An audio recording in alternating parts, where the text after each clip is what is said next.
Good afternoon mga kapiston. Sa araw na to, tibukan yung bago nating biniling OBD. Wi-Fi OBD mga kapiston. Susubukan natin to doon sa ating sasakyan na Hyundai Gitz gamit ang cellphone. Ang halaga nito mga kapiston is 214 pesos. Wi-Fi OBD. Tapos itong cellphone. Nag-download lang tayo ng apps para magamit natin 'to. So subukan natin mga kapiston ng ano. Yung apps pala na ginamit natin ay teka lang. Yung torque. Yung torque mga kapiston. Yan. Itong torque ang dinownload natin. Ang halaga naman nito 200 megit torque para magamit natin itong OBD port. Subukan natin mga kapiston. I-try natin kung gagana ba itong bago nating biniling Wi-Fi OBD. Ito yung ating titingnan mga kapiston. Dito natin susubukan ang ating OBD. Ito. Hyundai Gitz. Mayroon siyang problema pa. Yung parang nabubulunan yung makina.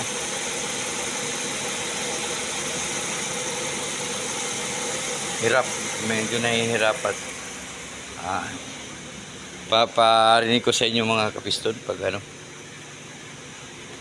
yung problema niya. Kaya sadya nating bilhan ng OBD port.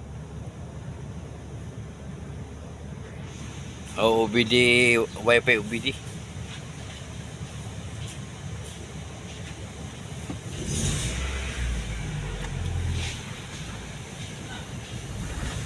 Ayan.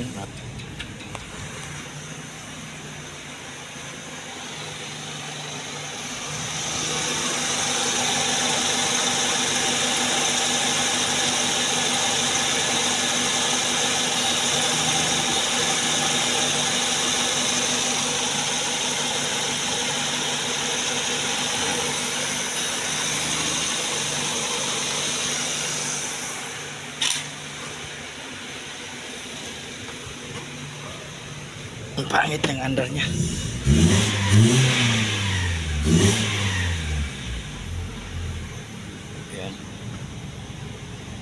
Ayan. Maya yung Ayan.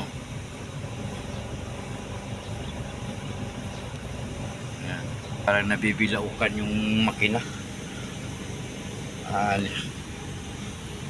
Titingnan natin kung anong kanyang trouble gamit itong ating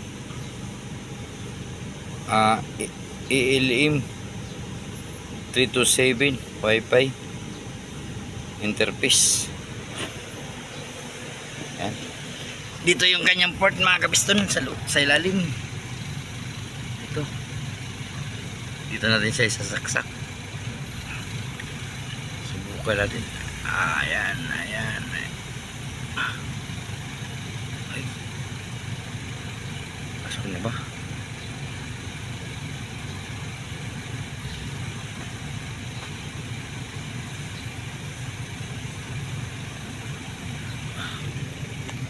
Sige sa.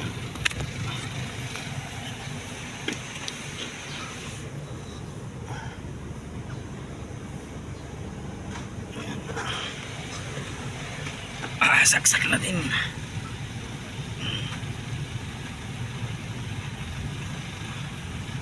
Yan, umilaw mga kapiston.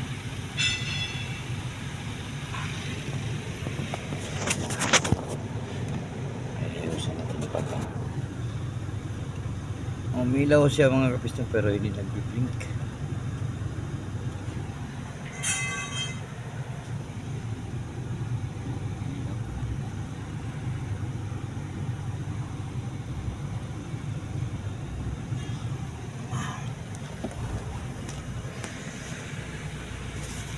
Ngayon gamit itong ating cellphone.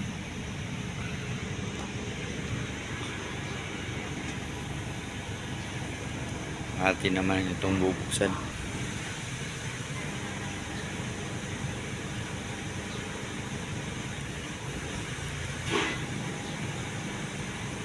Tingnan natin dito mga kapiston. Hanapin natin yung kanyang apps. Ito. Gamit yung torque. Ano, kapiston. Nagbi-blink pa mga kapiston. No? Hindi pa nag-ano doon. Gumana.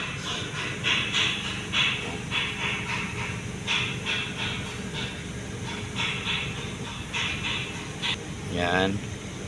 Punta tayo dito sa settings niya mga kapiston. Pagkatapos pindutin natin yung settings. Pag mapindot na natin yung settings, pindutin natin yung OBD2 adapter settings. Yan. Tapos yung settings niya. Settings type. Ayan, naka-wifi na mga kapiston. No? Naka-wifi. Pag naka-wifi niya, huwag mo nang galawin. Balik na tayo sa menu.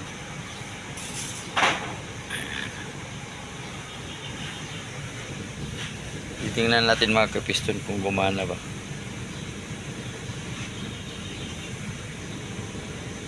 Ayaw pa rin mga kapiston.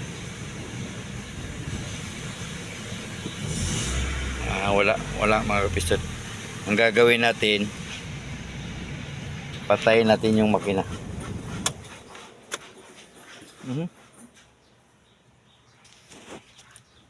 Patayin natin yung makina mga kapiston. Tapos hugutin natin to.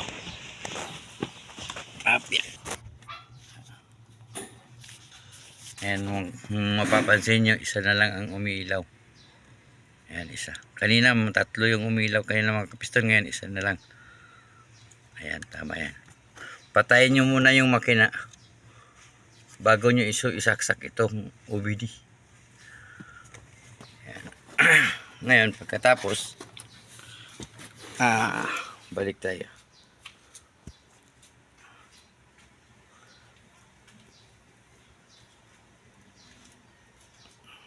Subukan natin ulit mga kapiston kung gagana na.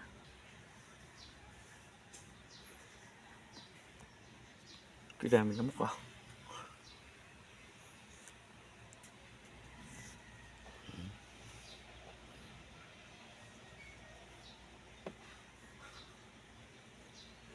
Pindutin natin yung kanyang port para malaman natin kung ayan yung OBD niya mga kapiston. No?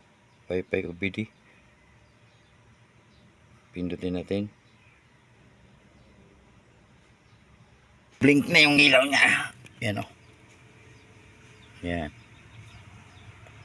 Pag nagbi-blink na yan mga kapiston, ibig sabihin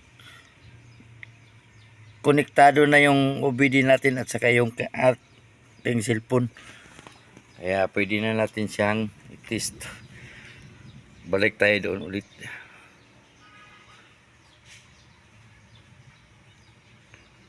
Yan. Pindutin natin yung port code.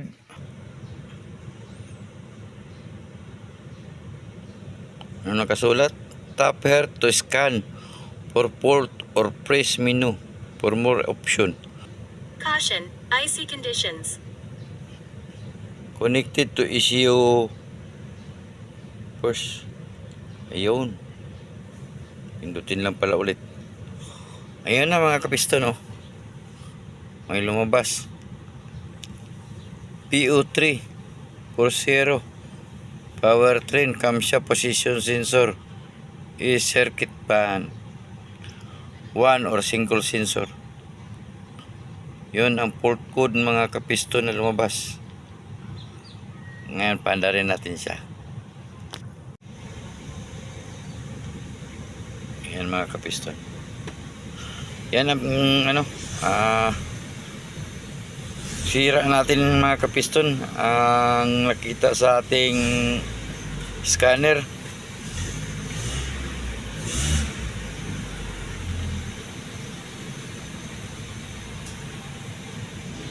Tapos back tayo sa menu.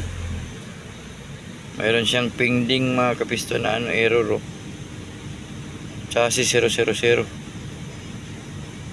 More information.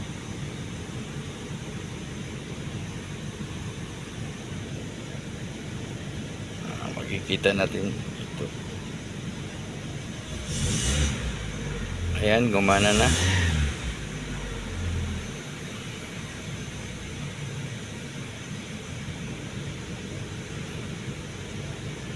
Yung coolant niya mga kapiston ay nasa 90. Yan, yung vacuum niya 12.80 sa minor. Ito naman yung kanyang throttle.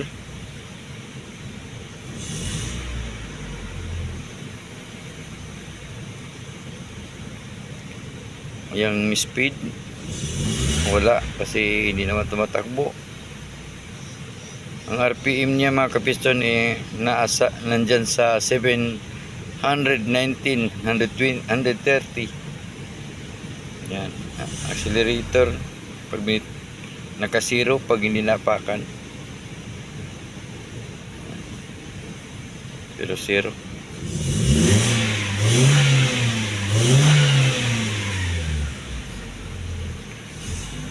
Yan. So mga kapiston, gumana yung ating OBD, no? Ayan, makikita yung OBD natin, nagbi-blink. Ayan, pag nagbi-blink sa mga kapiston, ibig sabihin, gumagana yan. Gumagana ang ating OBD. Yan ang sira niya mga kapiston, no? Nabubulunan, no? Maya-maya yung, parang mamamatay.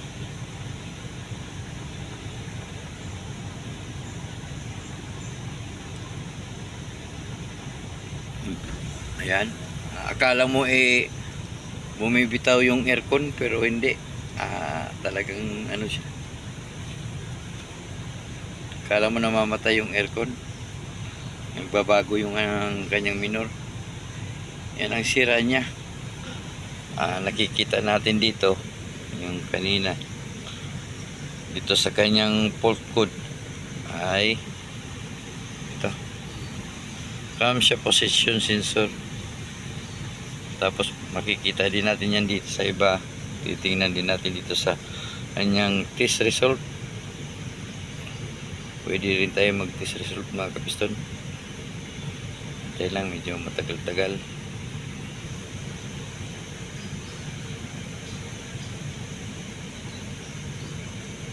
Wala, ECU does not appear to support mode. Dito tayo sa sa kanyang gripping.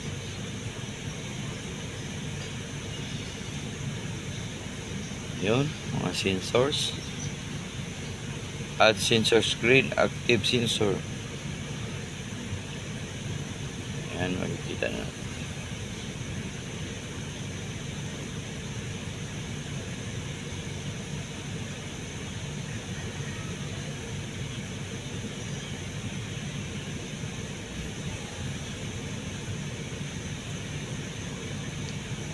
Pindutin na dito.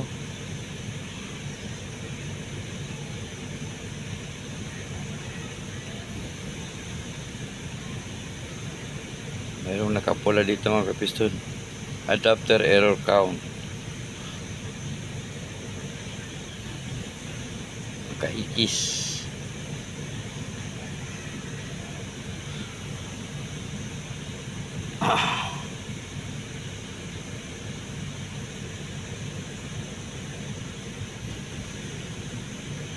Yan mga kapiston. Sa emission, sa readiness, mumupula. Ang pumipermi sa incomplete niya ay 2 sensors. Incomplete. Yan, nakikita natin dyan.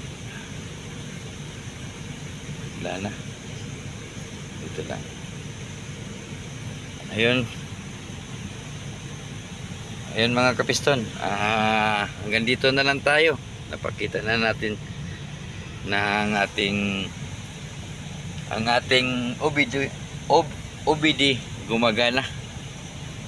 Ayan. Mura lang yun mga kapiston. Mura lang.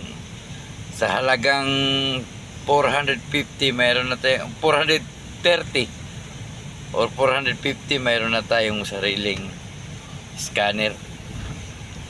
Wi-Fi OBD scanner mga kapiston. Ayun mga kapiston, maraming salamat. Sana nasiyahan kayo sa ating video ngayong araw na to. Video gabi na, hapon. Maraming salamat mga kapiston. Sana naintindihan nyo yung aking mga paliwanag kung paano visiting yung ating OBD Wi-Fi gamit ang ating cellphone. Maraming salamat mga kapiston. Hanggang sa susunod na YouTube natin upload. Maraming salamat.